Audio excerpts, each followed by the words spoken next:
Pagpasok pa lang sa gate na ito, para ka na raw nag-teleport o parang magic na nasa China. Ang nakapalibot na pader kasi sa daan papasok parang Great Wall of China.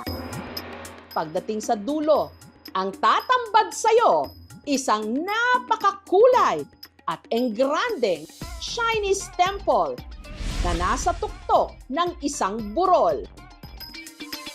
Para sa ating mga Pilipino, visa-free ang pagpunta rito. Wala kasi ito sa China.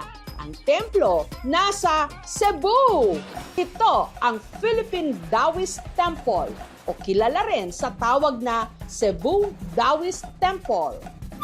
Ang Philippine Taoist Temple itinayo noon pang 1972 para sa mga Chinese national na piniling manirahan sa Cebu. Way back in 1957, dito sa Cebu, siguro mga less than 20 Chinese individual, nagtayo sila ng Chinese temple. Sa umpisa, maliit lang yung lupa when nakatayo yung temple namin. Sa ngayon, halos 11,000 square meters na ang lapad ng temple complex at isa sa mga pangunahing atraksyon sa Cebu. Open to the public ito, kahit sino pwedeng pumunta dito. Bawat sulok nito, bakas ang traditional Chinese architecture. Ang main temple o altar, iniaalay nila para sa kanilang patron. Our patron saint Q Kong Kong, nagdasal kami lahat ng financial, yung health, protection from evil spirit. Dito, pwede rin daw ma-experience ang kultura ng mga Chino sa pamamagitan ng tinatawag nilang Wapoy.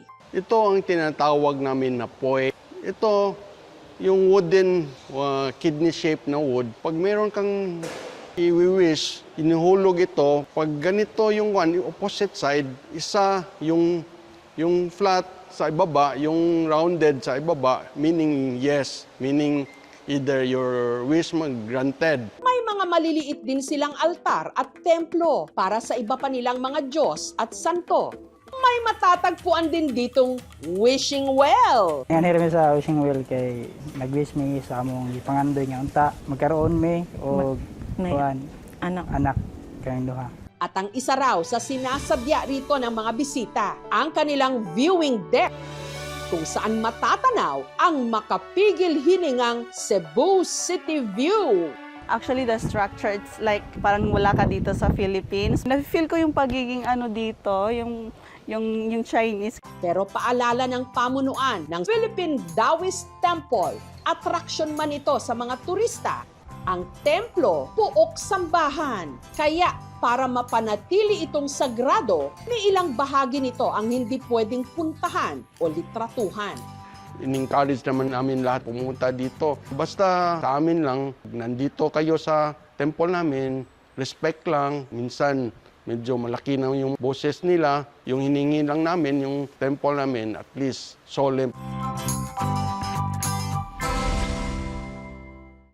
Hindi lang dagat at surfing ang pwedeng sadyain sa aming probinsya ng La Union o LU. Meron din kasi ritong engrandeng templo kung saan matatanaw ang ipinagmamalaki naming dagat. Sa San Fernando City, ito ang Macho Temple. Ang Macho Temple ay itinayo noong 1970s ng ating mga Filipino-Chinese community. Pagpasok pa lang, bubungad na ang nagtatayugan nilang 5-door gate o archway kung saan may nakaukit na Chinese symbols. Yung lion and dragon, they are protector animals. And naniniwala sila na they are supposed to drive the evil away. So, kaya naglalagay sila ng mga ganyan as a way to spiritually protect that space.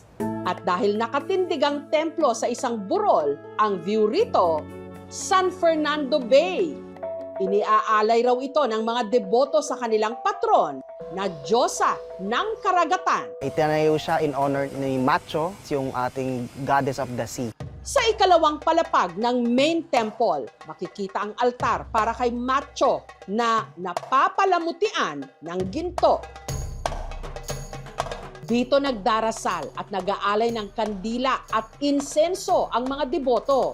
Si Machu, kinikilala ito parang promotekta sa ating mga manlalakbay at ang ating karagatan. So yung mga paniniwala natin the past years, pinoprotektahan niya tayo sa mga malalakas na bagyo or sa mga nangingisda. Naabutan namin dito ang debotong si Phoebe. Catholic ako. Pero na-encourage din ako ng partner ko na to pray and then to believe. Ang sadya niya rito, ang pagsusunog ng wishing o money paper. Inaali namin siya dun sa taas habang nagdadasal.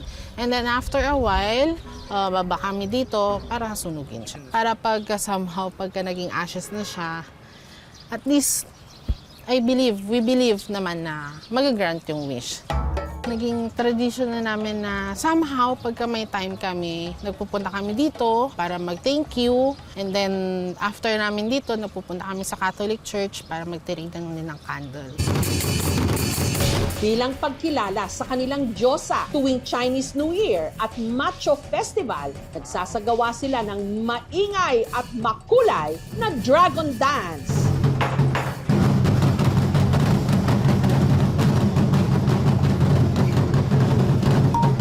Bukod sa templo, makikita rin dito ang tinatawag na Spider Dome. Kung makikita niyo yung itsura niya parang spider web, yung inspiration ng architecture niya. Ang balikbayang si Alice mula Switzerland sa Machu Temple piniling magliwaliw kasama ang kanyang pamilya.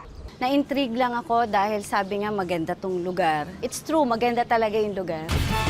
Sa pagpasok ng Year of the Fire Horse sa Chinese New Year, sana sa ating lahat sumipa at umarangkada ang swerte!